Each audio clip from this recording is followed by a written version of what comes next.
Do you ever feel like the AI bots are taking over? Like we're being invaded by something like out of a sci-fi movie? It can be scary. It used to be that we would say, long, long ago, that'd be like 2 or 3 months ago in AI history, we'd say, you're not going to lose your job to an AI bot. You'll lose it to some human being who knows how to use AI. Well, that used to be true. But guess what? It is now changing so that AI actually is replacing some of the jobs that humans have, and humans have to adapt and change on that. Hi, I'm Terry Brock, and I'm here to help you as a human being to a human being how we can out-human the AI bots. That's what we're going to do. We're going to be able to take this. I'm going to give you some steps that you can take specifically and be able to overcome whatever is coming out there. There's a lot of concern right now. Last week, I put together a video here that you want to catch on how AI is replacing jobs, but what you can do to get further ahead and do even better. Yeah, you might lose a job that's kind of a crappy, dirty job and something that's not as good. I was talking to someone just the other day who just left a job because had to deal with all kinds of, well, let's just say less than desirable elements that you would find at a restaurant and at a place where, well, there's things going on that you just don't want to hang around. But he didn't like that, so he left. And I understand completely. We're going to be able to have someday robots doing all of that. We're not quite there yet. Right now, AI is doing a lot of the jobs that people came up with. But the trick is not to let the AI do everything, nor try to let humans do everything. Now, it's a combination.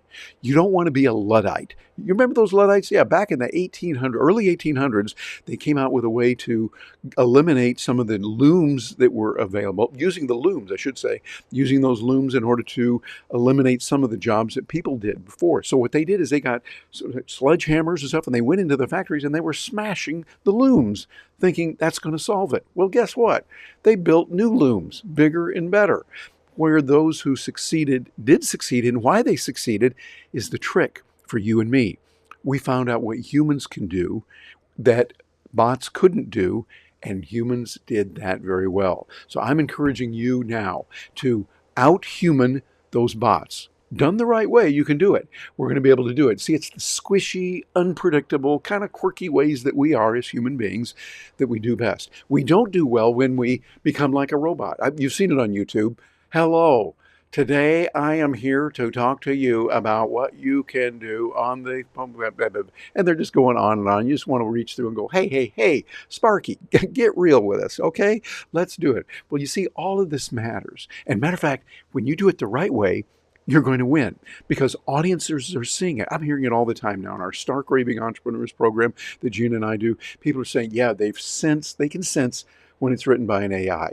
When AI bot is put it together and everything is just very neat and perfect in the way that it is said, come on, be real. This is not the way that we do it. Whether that's using your blog or video or audio, whatever it is, you want to be more human. And I'm going to show you how you can do that here in this, because right now, it is starting to become a little bit sick. It's kind of a little bit soulless when we hear people. We know it's AI, but you see, you can use that to your advantage when you're human. When you out-human the AI bots, which we can do, then you're going to win. And that gives you humongous, there's a good word, humongous opportunities to get out there by being emotional, by being real, by being authentic, and showing people what's really going on. When something is fun and funny, sure, that's part of being human. When we're hurting, yeah, that's part of it too. And that's what we want to do. I'm going to give you 5 things that AI can't do that you can do and win. Number 1, AI can't feel what you feel. It's not out there. As sophisticated as it is right now, it can't feel that. You want to be able to share what's going on. Like, for instance, just a couple days ago, I was working on a new tool. I had a great prompt that I wanted to use to extract the best from books. I checked out a library from our local Orange County library here in Orlando, and I went over and got a great book called uh, Guns. What was the name of that thing again? Now I'm forgetting it. Agreed by Jared Diamond. Real good guy, and I really like that book. Although I can't remember the title right now, but he talked about this steel, Germ, guts, guns, germs, and steel. There he is. See it? I'm being human right there. I forgot the thing, but that's what it is. It's the Guns, Germs, and Steel by Jared Diamond. Real good book, about almost 500 pages or so. Got from our library here. And it talked about where we're going. Well, I wanted to get a synopsis of that. So I put the prompt together and tried to get AI to do it. And using ChatGPT, it just did not do it. I stayed with it, kept trying over and over. It said, okay, I'll have it for you in an hour. I'll have it for you in an hour and a half. And I kept thinking, okay, I lost a lot of time on that until finally Gina told me, yeah, I should have been aware of this, realized the AI didn't do it. And it gave me actually a way to get around it by using another tool. So instead of ChatGPT 4.0, I went over and used Grok. Grok did a beautiful job of giving me a condensation of each chapter, what it is, the epilogue and the prologue of the book, telling me also what others are saying about it, quotes from it, people that didn't like the book, people that disagree with certain things, people that agreed with it. This is what you want. So I got that prompt. We're going to be giving that to our bronze and silver members of our Stark Raving Entrepreneurs program so that they can really grab the essence of a book. But I'm saying all this to say I got emotional thinking about it and all that. The AI just couldn't do the job. But when I realized, hey, do the human thing, try something else. If this doesn't work, you go over to that. That's the beauty of the free market system. If somebody isn't doing it right, you can go over here. If this car company doesn't give you the car you want, you go to that one. If this restaurant doesn't work as well, or they're too high priced, or the food isn't good, you go to their competition. This is how it works. Hey, if you don't like my videos, there's about a bazillion others, I think that's the exact number, out there on the internet that you could go to. So what you want to do is you want to be able to be more human. See, ChatGPT doesn't cry when there's a problem. You and I do. That's human. I love looking at social media. When people sometimes deride social media and say it's not good, but when I see a picture of someone and they're saying, hey, I lost this loved one, I lost this friend, this dear friend, that's human. And it's good for us as human beings. If we know the person, we want to relate to it, say, hey, I send my deep condolences, sorry for your loss, or things like that to let them know we're human. We can't do anything about the lost person, but we can let them know we're with them. And conversely to that, someone gets an award. They get an award, they win something, they've had a remarkable accomplishment. Cheer them on. Hey, good for you. Glad that it happened for you, and here's wishing you even more. One of the things I love seeing, the anniversaries, when you see two people say, hey, I made the right decision, I married this woman years ago, we did this, or we did that here. Or they're saying, hey, I married this guy, and now he's my best friend, and those kind of things. I think that's beautiful, and it's good. That's human emotion. And so let that human emotion come out. Let that be something that's going to be real, that you do it. You see, we laugh because we can. AI doesn't know how to do that yet. Now, it can give us some jokes. Sometimes they're kind of corny, but it does give us some jokes. But you see, also, AI cannot build trust. See, AI can't be corny on purpose. That, by the way, is my second point here. It can't be corny on purpose, but we can. I can say some, I'm not a dad, but I can use some dad jokes. I do a lot of those. Things like, okay, this will do that or that, which you go, okay, that was supposed to be funny, right, Terry? Yeah, we get it. AI doesn't do that as well as we do, at least not yet. Maybe it will. Who knows what it'll be? And AI just can't tell us what is really, really funny. Also, AI can't build trust. When we hear something we know it's coming from AI, we're kind of going, I don't know about that. It's kind of like the jaded journalist in me, where they taught us in journalism, sit back and go, yeah, right. Sure. We're all kind of skeptical on that, which is healthy. The right amount of it is healthy. But you can do this as a human. You've got a face, you've got a voice, you've got your feeling. I often say what you need to do is you need to you-ize AI. You-ize it. I mean, if your name is Bob, you want to Bob-ize the material. If your name is Mary, you want to Mary-ize it. I'm Terry, so I Terry-ize it. That's something I like to do. I like to put that in there. So you can do that. Now, here's another one, number 4, that AI can't do. This is important for those of us who are public speakers, professional speakers. When we're talking to someone, when you're out there in business and you're interacting with people live, AI cannot read the room, but you and I can. We can sense when people are going like this, they're doing it, they're checking their phones, they're kind of distancing us. That's a market signal to us, not to tell them, hey, you should pay attention to me. No, that's not the answer. And the answer is, hey, you, Sparky, get it together. You're doing something wrong. When the audience is going another direction, that means you need to turn it around. So AI can't read it, but we can. And we're going to make sure that we have that. You want to make sure that when you're trying something and if it doesn't work, you turn it around to make it work the right way. And number five, AI can't create culture. It only mimics it. It goes out and it finds what others have written, and then it sends that to you. That's a matter of fact, one of the areas where we're seeing lawsuits happen right now, because AI will mimic word for word what an author wrote on something and then say, here it is, and then put it in there, not giving attribution or payment to the author, who deserves at least the attribution of that, and payment is nice too. And a good way to do that is you subscribe to those authors who are really good. Be willing to part with your capital to help them out.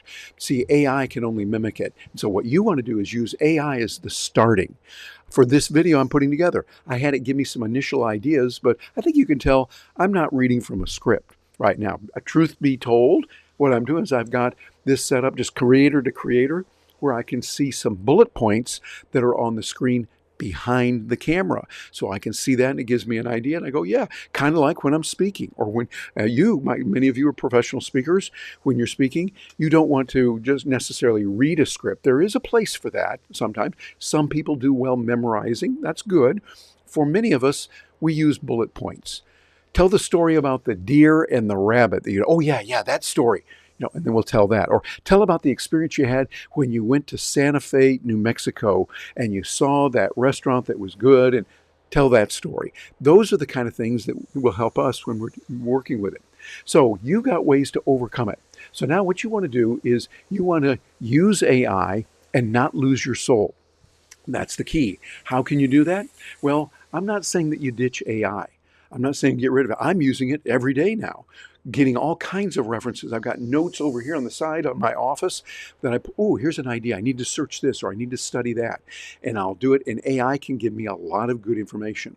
Again, it's not either or, it's both and. You want human beings and AI working together. AI can give you the raw information, much like back in the 60s, 70s, 80s, and way before that, we would go to the library. We would check into several different books. I like to just get a bunch of books there, put them on the table there at the library, and go through them, looking at that one, taking notes, writing it down, getting ideas. That's the way you want to use AI. Let it give you the initial ideas. It gives you bunches of them, and then you whittle that down to a more manageable presentation that you're going to make. So what you'll use it for is it's going to help you to brainstorm, not to finalize. You're the one doing the finalization. You, the human being, say, okay, I got all this information from many different sources. AI can bring in a lot of people saying something, and then you finalize it. And you let it handle the boring stuff, the outlines, the summaries, the research, and it does that very well. AI does some incredible research. I've seen, matter of fact, if you haven't seen Perplexity and their new feature called Labs, Perplexity Labs, see that. It is a required paid version, so it's worth $20 a month easily. And it goes out and gets quality material at a PhD dissertation level of quality.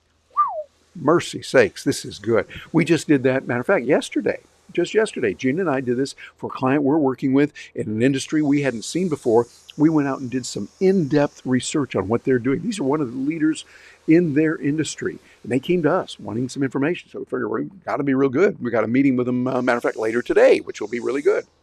And we're going to talk with them about what's there. They already just we sent over a lot of information already. And the client has come back and said, this is good. This is really good. They liked it. And that's important. So you want to make sure you can do that, but let AI do the research for you. And then you add your own voice, your own tone, your story. You do it the way you want to do it. Again, you want to you-ize it. I am Terry-izing it, so I'm making it me and my feelings, but it's the combination. It's kind of like, here's an example I saw. In fact, AI gave me this. It says AI is the guitar tuner, not the guitar player. You stand in there and you be the one who puts the music in there. It tunes the guitar for you. I used to play guitar, and I know important to tune that up. So now I want you to use a metaphor that's similar but different. Don't use the one with tuner and guitar player. Use something else. Use your imagination. But you see, AI can give you a little poke up against the head, a gentle nudge like that, up against the head to let you do it. So here's my call to arms for you. You want to be more human. What you want to do is be able to say, okay, let the content see who you are. Let it come out there in the way that you are, where it's appropriate. Now, if you're doing a PhD dissertation, it's going to be quite different than if you're sending a note, an email like I do regularly, where I'm putting in some goofy things. I'm deliberately and purposefully using incorrect grammar at times, where it would be appropriate to drive a point home. If you're doing a PhD dissertation, that's probably not the best thing to do. I don't have a PhD, but those who have done that tell me, okay, you got to do something in there that's going to make it work for you. Here's another thing that AI gave me. I like this. I'm reading it from the screen. AI might win at chess, but you win at connection. Ooh, I like that one, don't you? Yeah, AI could win at chess, but you win at connection. I think for medical professionals, they're now using AI. They're using bots in laser surgery. I'm no medical professional, but I like it when they can use that to make it better, to heal people faster, to let people survive that might not have survived before. What we're doing is we can build relationships. And matter of fact, I got to tell you, I got a new doctor now. They switched me in the plan that I was on. And I've got a doctor, really wonderful, warm and connection. I love that way. The doctors I've had before did that as well. And I just love that connection where they sit down and they really listen to me. And now the doctor knows all the technical terms too. And I can get some information from AI, from ChatGPT, from Perplexity, from Grok, and then I take it to my medical professional who says, oh, okay, that's true. Oh, that's good to know. I didn't realize that. Oh, this would work, but that wouldn't apply to you, Terry, because of your biochemical individuality. Okay, that's good. The doctor knows that stuff. So you get the information and you take it to the doctor who knows you, and a certified, genuine, real medical doctor can help you on that. A medical professional can help you with that. A human care, healthcare professional can help you on the same thing, by the way, with law. AI can give you a lot of good ideas on legal advice, on what to do, et cetera, et cetera. But for real serious legal issues, you go to a real serious lawyer, certified legal professional, and you say, well, counselor, here it is. For the lawyer, it gave me this, this, and this. And he might look at it and go, okay, that's true, that. And that can save you. So instead of spending this much money on the legal fees, you can narrow it down to this, because you want that lawyer then to look at it and go, oh, okay, hold it. In your particular case right now, this would not apply, but this over here would.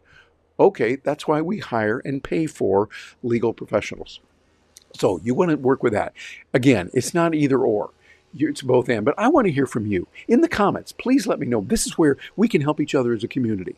You're watching this video, and thank you very much for staying with me through this. You want to get those ideas that are there and put them down there in the comments below so we can help others. And if you see something that another says about something, comment on that.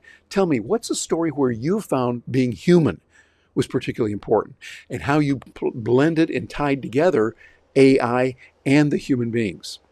So you want to make sure that you don't be afraid of the machine. Just be more you. And come over and see us. We've got some information for you at Stark Raving Entrepreneurs. Just bounce over there, Stark Raving Entrepreneurs, and you'll see we've got some goodies for you that are going to help you. We've got an AI tools for biz.com that can help you a lot. There's the note that you use that URL, AI tools, the number 4, biz.com. Go into that. You'll be able to see a lot of good information that's there for you and be able to do it.